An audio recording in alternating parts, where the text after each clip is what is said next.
Dude, I really miss our win streak. You mean the 30 hours it lasted? Yeah, it was so nice to actually celebrate a win for a change. I wish I had your blinding optimism. What's up, guys? It is I, the Finnish magician. We have a slight draft in a hurricane. Metro Morello is a Minnesota Wild.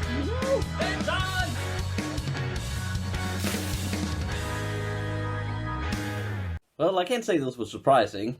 And I guess Steve Dangle's happy because the Leafs win whatever there. In a game that ended 4-2, probably should have been more one-sided for the Leaf. We got one really late. But it was a game where boneheaded decisions, poor goaltending, and a Leaf power play that just worked. It was our downfall. And I'll get into the game real quick, but first I want to touch upon a few things that happened before the game. When the lineup came out, you saw two things. First, Gary Mayhew was in the lineup, which was great. He has been great with Iowa, come from an Iowa stint last year where he had an AHL contract, got an NHL deal, and has proven himself to be exactly what he should be. And I think he played a really good game. I think he played a strong game. He even got a goal, which was awesome to see. I think he deserved that. Just a shame it came with a minute left in a game we were losing, eh? But out was probably the biggest surprise, because Kevin Fiala was scratched for this game. Meaning that so far this season, Victor Rask, Ryan Donato, and Kevin Fiala has all been scratched for the Minnesota Wild. Can anybody see the connection? If you haven't, I yelled it in my intro, I will yell it again. Paul flipping Fenton signings. All of this is Paul Fenton signings. Who did we get rid of to get these players? Mikael Granlund, Nino Niederreiter, Charlie Coyle. That is players who would never ever be scratched in the current lineup of Minnesota Wild players. Never! This shows exactly the damages of what Paul Fenton did to the Minnesota Wild. And as such, I do actually like how Ryan Donato plays. He just needs a little bit more confidence. He's been a little bit snake-bitten, which was kind of perfectly illustrated within this game, to be honest. We have Victor Rask, which, new year, new him. He scored last game, so hey, hopefully he will kind of show up in some kind of caliber. And we have Kevin Fiala, who has been a letdown, but I still see the potential in him. I'm not bashing the players necessarily. However, for the players that we gave up, we did not get enough in any sense of the way. This is players who should not be doing as bad as they are, considering the price we gave for them. Paul Fenton ruined this team, and I will say it, I will scream it to the moon. Paul Fenton has ruined this team completely. With those three traits, he ruined the Minnesota Wild. Going into the case of Kevin Fiala, why is he scratched? Because he's been so bad for the longest time. He has looked lazy in the back check. He has lost the puck numerous times. Every time he tries to enter the zone, he loses the puck. He loses the puck and he looks like, oh, I should probably try and get, I don't really want to. Lazy attitude in the back check. Arrogant. Selfish when it comes to the offense, when he tries to move it into the zone. He has no hockey IQ at all. He needs to learn. He needs a kick up the behind to get going. He needs to show that all the talent in the world is fine, but it won't do anything if you do not work hard enough. If you do not think as a hockey player, you don't mature your game. This is a warning. I do think Kevin Fiala will be back against Montreal, but this is a warning to Kevin Fiala from Bruce Boudreau. And I fully agree with it. I fully think Bruce Boudreau did the right thing in this case. He needs to wake up. This is a wake-up call.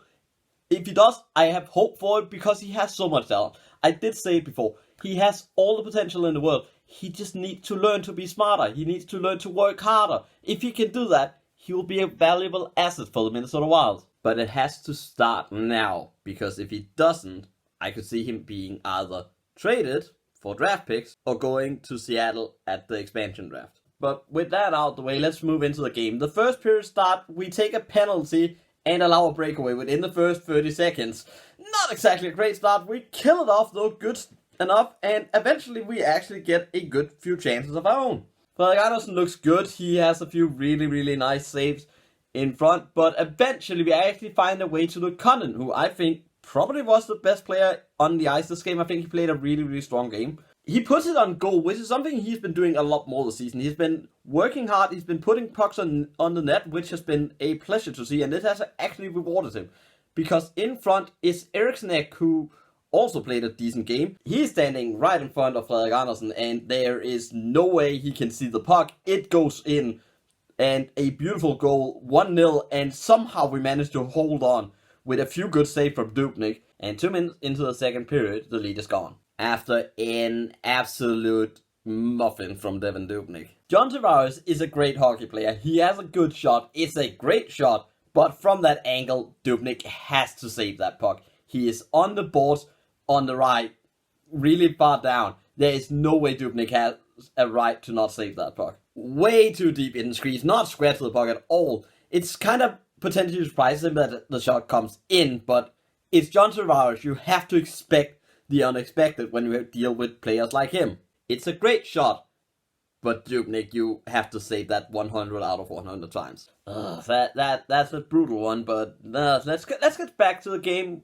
And we take a penalty to Jared Spurgeon, who is one of our key penalty killers. Oh dear. And on this power play, the Leafs decided to roll out their, 5, 6... How many heads does this Hydra have at this point? Yeah, the Leafs have a lot of good players, and going to the box against them is never a good thing. Because one of these players is Mitch Marner, but once again, Devan Dubnyk. I defended you a lot last time you were out against the Pittsburgh Penguins. I actually think you played a stellar game, but was let down by your defense. The first 2 goals in this game, honestly inexcusable. You have to save both of those. It's a Mitch Marner shot from the left slot, but it's a really, really weak shot. It goes right through Dubnyk. He has to have that one as well. It trickles through his leg. And unfortunately, that's kind of the curse of Devan Dubnyk. He can have stellar save only for the next shot to be an absolute floater that just beats him 5-hole. This was kind of this case because he had a great first period. His second period was a wet fart of a period. I don't know what necessarily is wrong with Devan Dubnyk, but it's not the same Devan Dubnyk that was there 3 years ago. It is not. And it's a shame because when he's on top of his game, he's one of the best goalies in the league.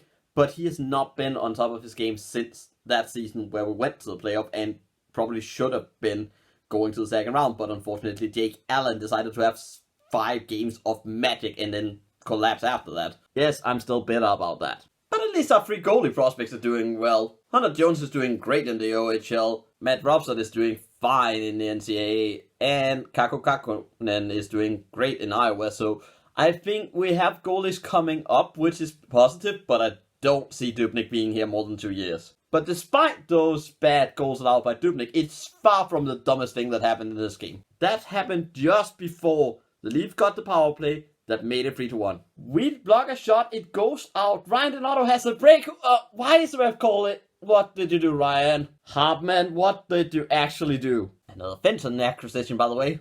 Just put salt in the wound, I guess. Ryan Hartman takes an absolute idiotic penalty. I don't know if it was a penalty. I think the ref made a mess of that. I don't think that's a penalty. I do think if it is anything, I think it's definitely offsetting. -1 to Ryan Hartman for holding or interference, 1 to Jake Muzzin for embellishment. The ref only called the first one of those, but Ryan Hartman, why are you doing that on a play where Ryan Donato has a breakaway? What happens is Ryan Hartman gets clipped a little bit by, I think it's Jake Muzzin actually.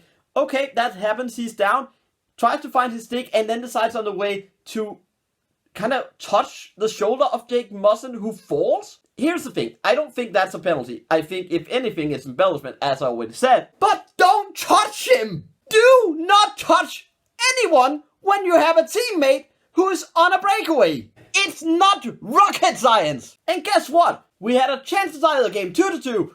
Moments before, 10 seconds later, game over.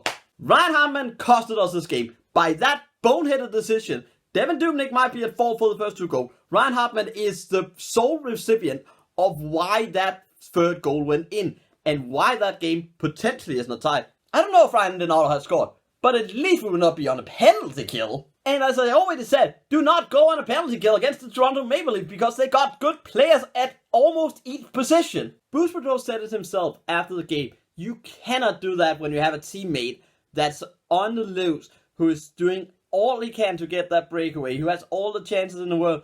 Then you cannot take a penalty like that. 10 seconds later, after he goes to the box, he's out the box. I can imagine the looks from Bruce Boudreau at that point, just like, what did you do? By the way, that goal just came off a weird bound off the glass, went right in front of Dubnyk, no chance, well batted in. And if that wasn't enough, the second period got even worse when Austin Matthews scored, because Austin Matthews is a Toronto Maple Leaf, and he's one of the best centers in this entire league. So he will obviously score. This one, I don't want to blame Dubnyk. That is just Minnesota Wild and Toronto being good. Third period happened. A few really good chances. It was kind of a weird period because where Toronto probably should have just closed it down, shut it down, no problem, it became a pretty much a wildfire of breakaways or odd man rushes to both teams. Dubnyk got back up to the game that he had to, made a few really good saves. Frederik Andersen, yeah, he had a brilliant game as well. With 1 minute left of the game, the kind of positive happened. Graham Mayhew got his goal. I think he played a really solid game. He did what he had to do on that fourth line.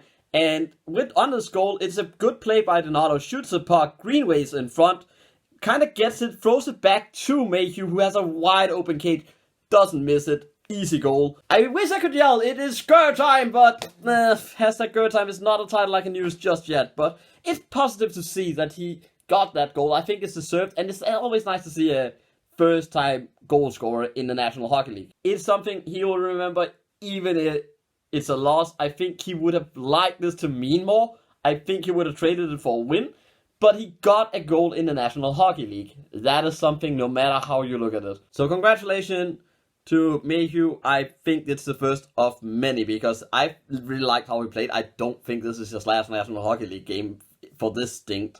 And I think he's doing exactly what he needs to do to keep a player like Kevin Fiala, Ryan Hartman out the lineup. But again, stupid mistakes, dumb decisions, bad goaltending by Dubnyk in the second period, and, well, we come up again with a loss, which I would have said in the last video, I was kind of expecting to lose to Toronto. I would have liked it to be different. We had a chance, but again, we just make too many personal errors. We make too many stupid mistakes, and it ended up costing us. That needs to be fixed against Montreal. Already said it. We need to win 2 or 3 in this road trip. If we don't, it's going to be a long season. But anyways, that is it for this one. Thank you very much for watching. Click like, subscribe, and everything else. And I'll see you guys next time.